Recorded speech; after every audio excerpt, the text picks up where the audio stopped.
안녕하세요. 사연살롱이에요. 오늘의 사연입니다. 올해 29살인 여자입니다.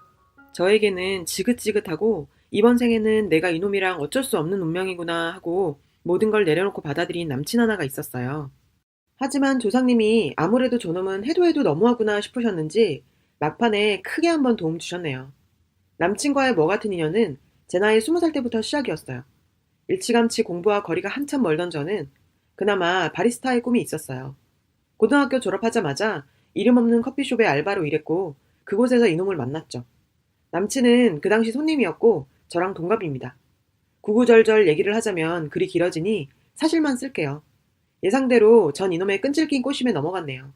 그때까지 예상이나 했겠어요? 제 꽃다운 20대 청춘을 이런 개 새한테 낭비할지. 9년을 만나오면서 수십 번을 이별했지만 망할 놈의 인연, 운명을 어린 당시에는 믿었습니다. 우리는 운명이다라는 그놈의 속삭임에 넘어가는 순간 이놈과 헤어질래야 헤어질 수 없다는 걸 알았어요. 연애 기간이 길다 보니 집안끼리는 이미 거의 사돈처럼 지내고 양가 부모님은 암묵적으로 사위, 며느리처럼 대했죠. 참고로 남친의 부모님들은 매우 좋으신 분들입니다. 그래서 그나마 지금껏 도 닦으면서 만나왔어요. 위에도 말했듯이 남친과 수십 번 헤어졌지만 모두 똑같은 이유로 헤어졌어요. 문제는 돈이었는데요. 이놈은 영특한 머리로 알게 모르게 엄청 찌질하고 짜증나게 돈으로 장난질을 쳤습니다. 전 고등학교 졸업 이후로 늘 일을 했고 일하면서도 자격증 3개나 취득했어요. 제 자신을 칭찬할 만합니다. 근데 이놈은 4년제 졸업 후에 뭐 특별히 하는 거 없이 2년간을 취준생으로 지냈어요. 나중에는 공무원 시험 볼 거라는 핑계로 학원비 삥땅 치고 게임방 전전하던 나쁜 놈이었죠. 지 부모 등골 내 등골 다 뽑아 처먹어가면서 그동안 탱자탱자 놀아왔었어요. 예전에는 밥 먹으면서 입안 내용물 그대로 보이면서 진짜 해맑게 그냥 나 전업주부 할까? 자기가 돈 잘 버니까 나는 살림이나 하고 자기한테 내조나 해야겠다. 이렇게 얘기하길래 살림이나? 야, 살림이 얼마나 힘든 건 줄 알아? 뭣도 모르는 게. 그러고 지금 네 부모님 봐서라도 할 소리야? 너 뚝배기로 한번 맞아볼래? 진심 먹고 있던 뼈해장국 뚝배기 깰 뻔했어요. 그동안 쳐놀면서 눈치만 38단으로 늘었는지 슬슬 제가 자기를 벌레만도 못한 취급을 하고 있다는 걸 알았는지 그깟 돈 벌면 되지 큰소리 치더니 피자집 배달 알바로 들어가더라고요. 제 마인드 자체가 남자 직업 그런 거 안 따집니다. 그냥 열심 성실 그거면 돼요. 어쨌든 자기가 이제껏 허송세월 보낸 건 어쩔 수 없는 거고 지금이라도 정신 차리고 뭘 하든 해서 부모 등골이라도 안 빼먹으려는 모습에 그래 저렇게라도 하는 거에 만족하자. 저게 어디냐 생각하며 끊임없이 제 자신과 타협하며 남친을 구원해주기로 했어요. 이놈이 돈을 벌기 시작한 뒤로 그동안 여기저기 등골 빼먹고 살았던 걸 깨달은 모양이에요. 돈 버는 게 정말 힘들다는 걸요. 근데 이놈은 지 돈은 힘들게 번 돈이고 제 돈은 쉽게 번 돈이었어요. 제가 20대 중반에 카페 오픈해서 돈은 잘 벌었어요. 그치만 부모님이 거의 80%를 저에게 투자해 주셨기 때문에 믿음에 보답하는 중이라 그렇게 큰 돈은 만져보지 못했죠. 그냥 제 나이 또래, 남들보다는 좀 더 버는 수준이었어요. 이놈은 항상 돈으로 잔머리를 굴렸죠. 제가 고졸이라 무시한 건지 군말 없이 지 뜻대로 하니 그동안 정말 몰라서 아무 말 안 했는지 알더라고요. 명색이 장사꾼인데 어디 앞에서 돈으로 짱구를 굴려? 데이트 비용은 거의 저 7, 그놈 3, 7대 3 정도 됩니다. 하지만 남친은 항상 더치페이라고 강조했죠.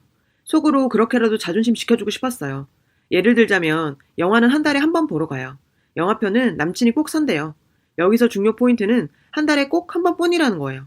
이유가 남친이 자기 표는 공짜로 살 수 있었거든요. 통신사 멤버십 VIP로 한 달에 한 번 공짜로 이용 가능했어요. 영화관 2번 가자 하면 볼 거 없다 하고 암튼 그렇게 가서 자기는 표 사고 저는 음료수, 팝콘, 오징어, 나초 사요. 근데 남친은 콤보를 먹어도 항상 음료를 에이드로 바꾸고 나초 치즈를 추가해요. 제가 2만 원 넘게 계산하면서 군말한 적 단 한 번도 없었거든요. 밥을 먹으러 가도 제가 3번 계산하면 남친이 한 번 하고요. 오늘은 자기가 계산해야 될 것 같은 촉이 오면 김밥 먹으러 가재요. 그 다음 데이트에는 또 제가 당연히 계산할 걸 아니까 비싼 거 먹으러 갑니다. 제가 소고기 사달라고 했을 때 무한리필집 갔었는데 지가 어느 날 소고기 사달래서 저번에 갔던 무한리필집 가자니까 고기 질 떨어진다고 1인분에 6만 원짜리 고깃집으로 절 끌고 가서 자기 혼자 4인분 처먹고 저는 1인분도 안 먹었어요. 저는 이때다 싶어 그놈한테 계산을 떠넘겨보기로 했죠. 작정하고 있었거든요. 아직 제가 순진했던 건지 이 개새한테 또 당했어요. 화장실 간다더니 20분 넘게 안 오고 전화하니 안 받더라고요. 한참 후에 봤더니 너무 많이 먹어서 화장실 볼일 보다가 토할 것 같아서 약국에 소화제 사러 왔다고 개소리 시전하셨어요. 자기 거도 살까? 얼른 이쪽으로 와. 하고 끊더라고요. 암튼 이렇게 살았어요. 그냥 산 거죠. 진짜 아무 생각 없이 받아들이면서 전생에 지은 죄 이렇게 갚는구나 생각하며 살았어요. 그놈의 정 때문에. 그런 이유도 없지 않았어요. 그렇게 시간이 지나니 양가 부모님들 슬슬 결혼 얘기가 나오더라고요.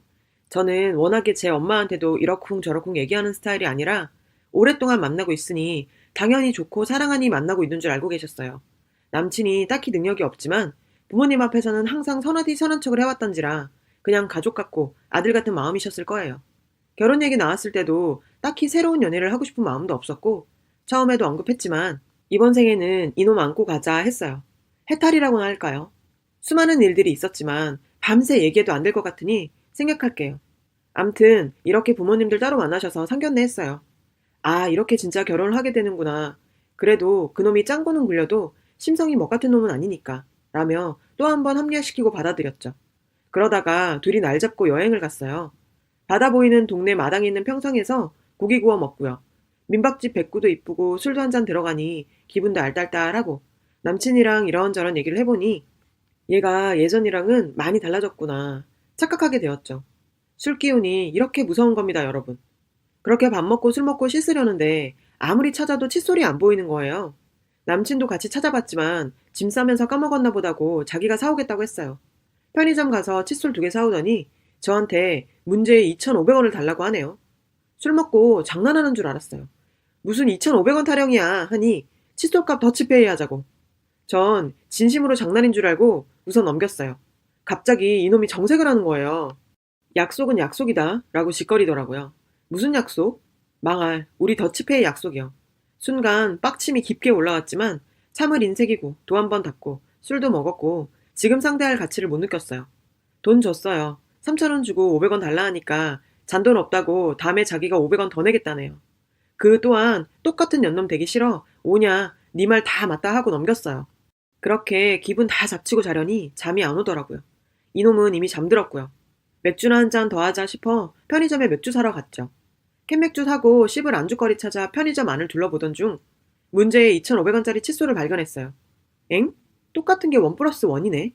순간 9년 동안 쌓이고 쌓였던 게 한 번에 왔어요. 돌겠더라고요, 정말.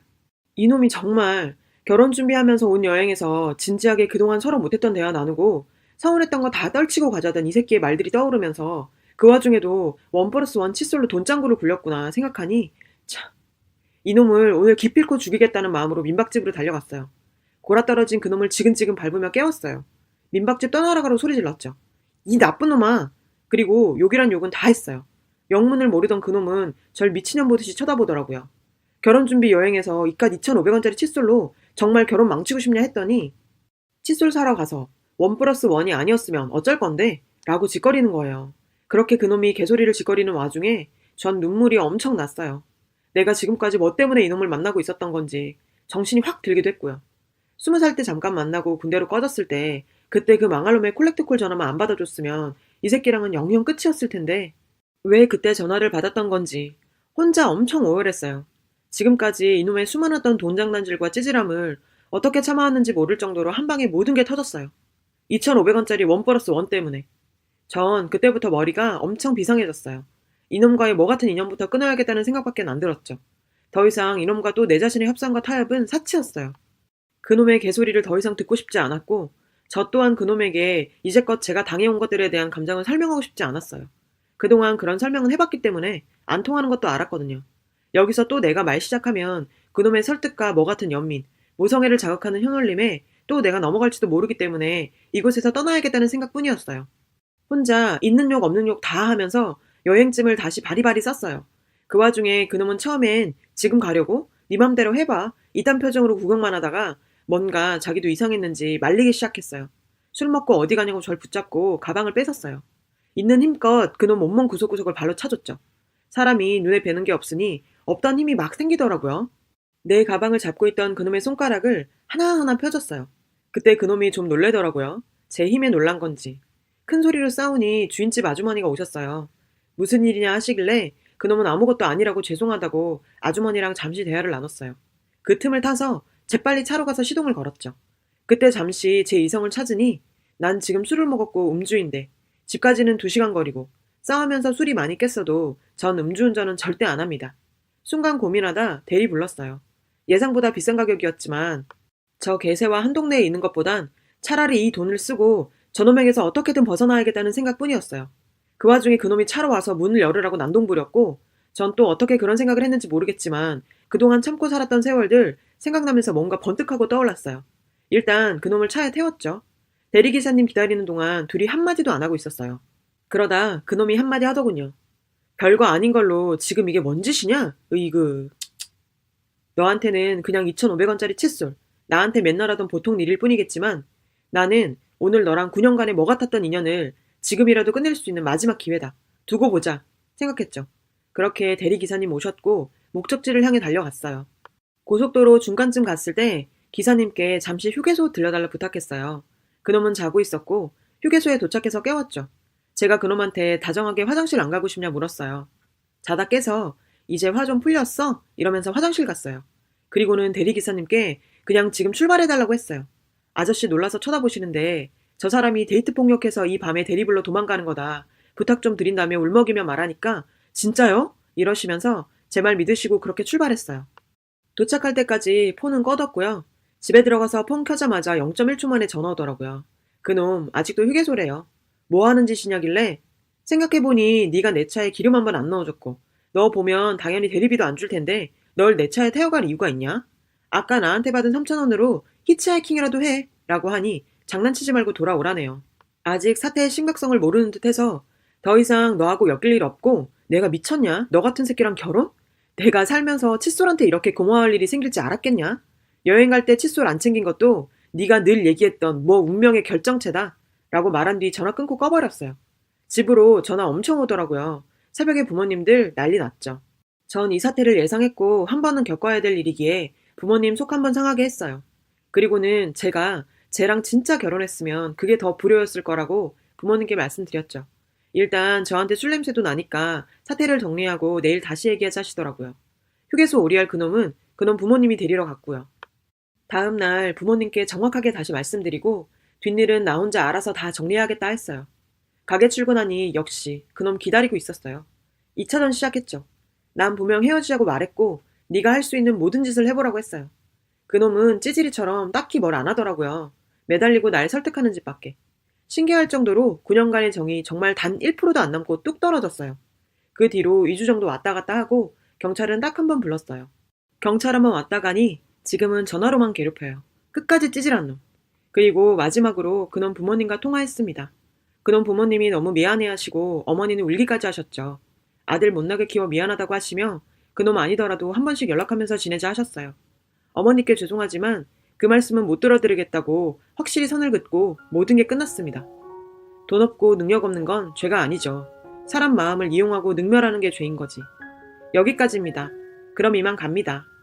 여러분, 사연 댓글에 응원과 현명한 조언 부탁드려요. 좋아요와 구독은 저에게 큰 힘이 됩니다. 오늘도 좋은 일 가득하세요.